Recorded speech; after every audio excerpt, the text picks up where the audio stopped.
What is good, everybody? I know it's been a minute since I've been on this channel, just kind of, on the back burner, but I figured what a better time than the last day of the year to get on here and do a trade recap. So, what we have here is a pretty basic trade. I was looking at possibly not trading today, given that if you look at the daily chart, we have an inside day, it's the last day of the year, yada, yada, yada. There's a million reasons why today could be expected to be a pretty calm day, but that doesn't mean we can't trade these smaller ranges. It just means we have to trade them differently.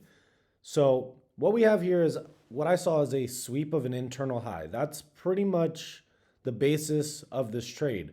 There was an inversion fair value gap there on the 30-second. And if you look to the bottom left of the screen, you see there was some relatively equal lows from the 940 low and like a 5 a.m. low on NQ. The fact that it didn't sweep on that 940 low was an indication that we might be willing to come back there.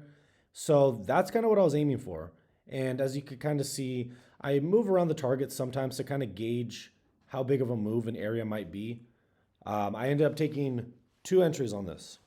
So I took an initial break-even stop because I just trailed too tightly. I figured we might just kind of tear off and move lower. This is a 30-second chart. It's not a terribly long trade. So sometimes you see these things just move immediately. I was kind of expecting that, and it comes back and takes my $9 trail. But what I want to talk about is this. When you're looking at trades and just different trading days in general, you got to understand that there is a different expectation of price based on the type of session you're looking at. There are days where you can expect massive trend moves, and you might be okay chasing the move on those days. But when you're dealing with a very, very, very small range, you got to be precise. You got to know where you're going to get in, where you're going to get out, and ultimately not hang out too long. Because if I try to take this same short that you'll see me enter pretty much right here, actually. I think I enter in like a couple seconds.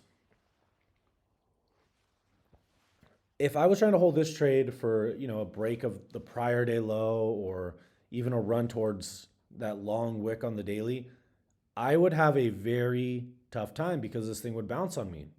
And these types of days are days where you do not want to be in the trade for a long period of time.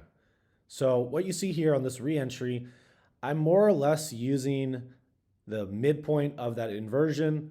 I'm using also the mean threshold of that order block as a stop loss, roughly, right? Because you don't want to see this thing start to run back towards a high that it just swept out. One thing I do when I'm managing these trades is, again, sometimes I try to move it a little early.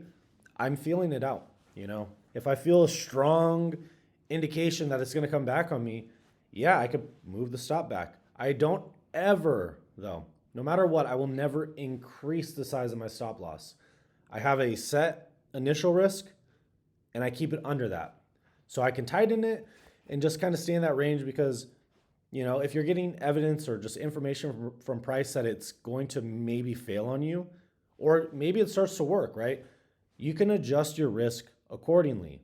So when I see this thing start to tear off below this prior candle low on the 30-second, and I see the 5-minute closures look good, I'm ready for this thing to move lower.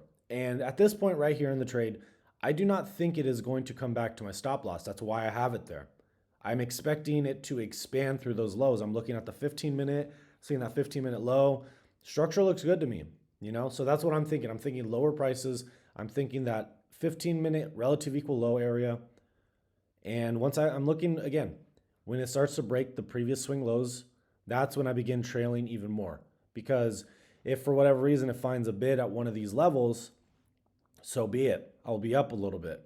So that's kind of my thought process. You can kind of see right here, I take the annotations on and off just to kind of clear up my chart. I don't really like to have a bunch of shit on my charts. Contrary to what people think, I like my charts empty, So hope you learned a little bit from this lesson. I will be doing a lot more of these in the upcoming year. But yeah, let this be the start of something new.